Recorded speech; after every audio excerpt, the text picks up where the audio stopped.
iragi Petero Nkurunziza yasize canke abarundi bazomwibukirako ni ibintu vyinshi cane, mugabo muri ivyo vyinshi nta kintu na kimwe ciza kiriho abarundi nibaza ko dushobora kuzomwibukirako.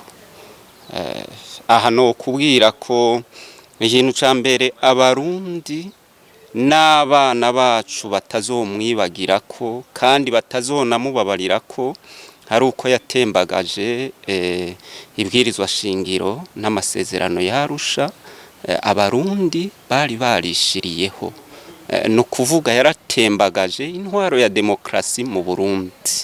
Ibindi muri bimwe vyinshi ndiko ndakubwira abarundi batazomwibagirako n'ubwicanyi bw'agahomerabunwa bwakoze ku ntwaro yiwe, kuko no kubwira ko nka jewe mu myaka mfise nibwo bwa mbere nari mbonye intwaro ishobora kwica umuntu gushika hihimbagura ibihimba kimwe hari ikindi hariya. Muribuka ivyakozwe na Gwembe mu ntara ya Gitega aho yafashe umuntu akamuhimbagura hari kumwe n'abajejwe intwaro. Kindi naco abarundi batazomwibagirako Petero Nkurunziza yarazanye amacakubiri yo gucanishamwo abarundi.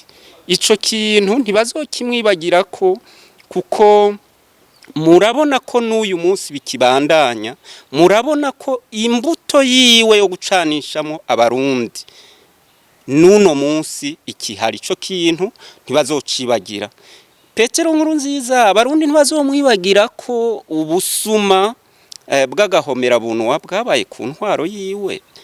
Murazi mwarakurikiranye uhereye kuri za Falcon 50 n'ibindi vyose, nukuvuga ko ku ntwaro yiwe habaye ubusuma bw'agahomerabunwa bukogwa na leta, nukuvuga bwateguwe na leta kandi bugaheza bugashigwa mu ngiro.